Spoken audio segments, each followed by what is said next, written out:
Tends to be that I will write the songs, both vocally, the lyrics, and I'll come with a ukulele and write the songs.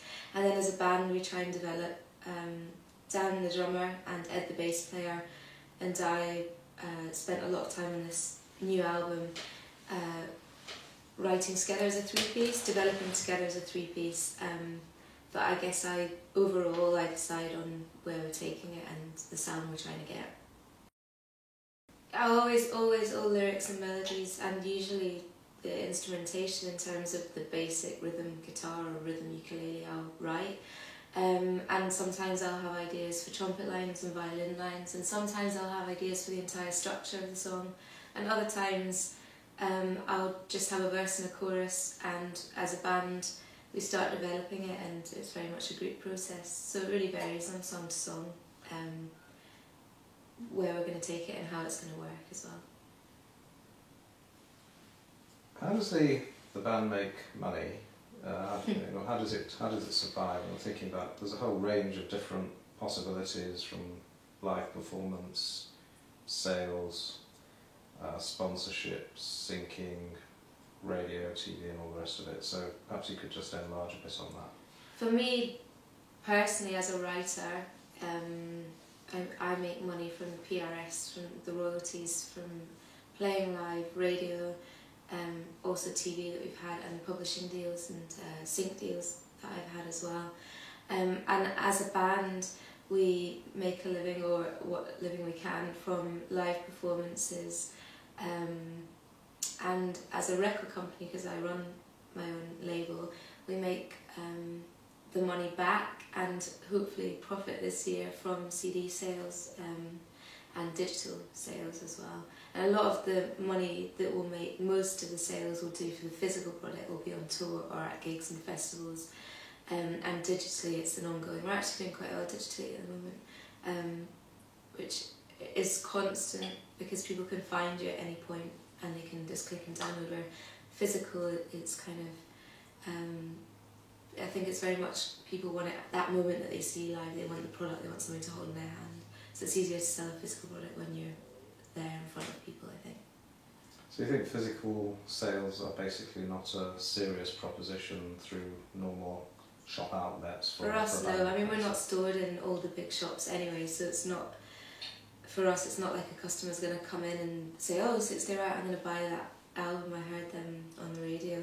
For us, they'll go and seek us out on Amazon, Play.com, HMV online.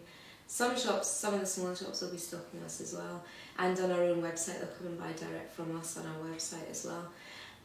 But in terms of the amount of physical compared to digital that we're selling, it's hugely more on digital. Unless we're doing a long tour, for example supporting a band or playing a big festival, that's when we'll do our most physical sales. Yeah, I think there's a huge problem. I know for a fact that we probably have more people that have illegally downloaded our music than have bought it, but at the same time we are generating some revenue from digital sales, so it is vital for us that we have that as a source for revenue. To what extent do you think the free download culture has been damaging to bands like yours? For us, I think we are one of the bands that would struggle most, because we're not viewed as unsigned, as I run my own label, and the level we've got to is not that of an unsigned band. We're probably more in an indie category, and we're not a big enough band that we're making enough money live to generate income. So we're struggling from people who are downloading for free. I think the amount of people, for example, we had our song used in Skins, and that's a lot of people that watch that will be under 18, and that's the target audience that would download for free, really.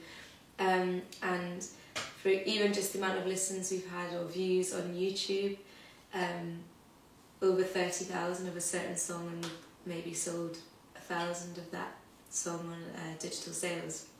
And it goes to show where the situation that we're in, really. And it's damaging for us because we can't survive unless we sell some of our music. For other bands, bigger bands, it doesn't affect them so much because they're going to get people into their gigs. But we also have a problem where most of our gigs are 18 plus, and so the kids that do like us from Skins can't even come into the gigs, and we've had various fans writing to try and come to the gigs as well, so it's a bit of a catch-22 for us. I manage the band, and I manage promotion marketing teams, the record label, and for touring we do have an agent, but I also tend to do a lot of the bookings myself. I do the tour management, I arrange all travel and accommodation for the band and budget, so pretty much me that does it all.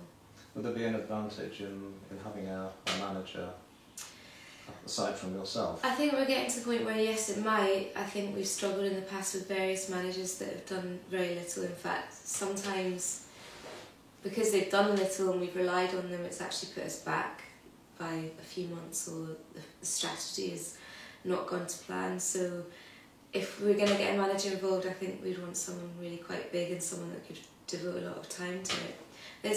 For example, I think obviously I can put more time and I will put more time and effort into it because it's my project, so I will do everything I can do. And so far it's working out and we're doing very well. The contacts that a bigger manager may have would be the biggest benefit I think that we would get. I own the rights to the songs. I've got a separate contract with the band members, giving them a cut of royalties, a percentage of the songs, but copyright remains with me and Tantrum Records.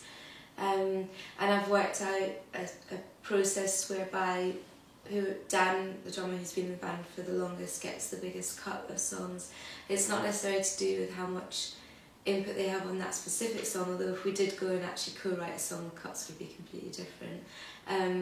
I don't have to give them any money because they are helping to arrange what the actual verse, chorus, melody, everything is really written by me, but this is the only way I can generate income for them, so therefore I want to try and give them a cut that I can. So their cut comes from royalties, and any publishing deal on those songs, they'll get a percentage of the deal. And is that income serious for them, or is it more like a kind of symbolic incentive? Yeah, it's probably more symbolic. I mean, it depends. If one of the songs gets used on something big, then it will be a large income for them. But it's pretty much, aside from gig fees, the only way I can really give them any further money.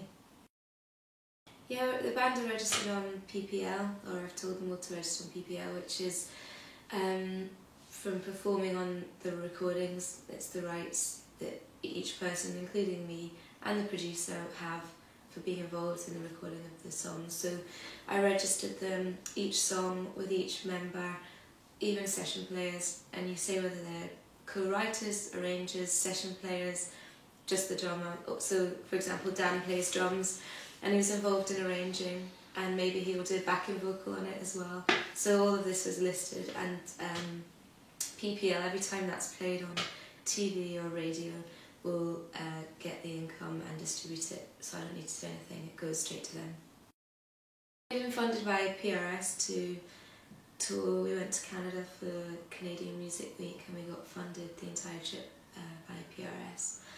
I think if you look at Canada, that would be a good example of the government supporting music as an art that deserves funding much more than in the UK. The only body really to get, there's the English Arts Council, Scottish Arts Council, the Arts Councils, and PRS, and they're the only bodies that you can get funding when you need to do long applications, and they're very competitive, and now there's less money than ever.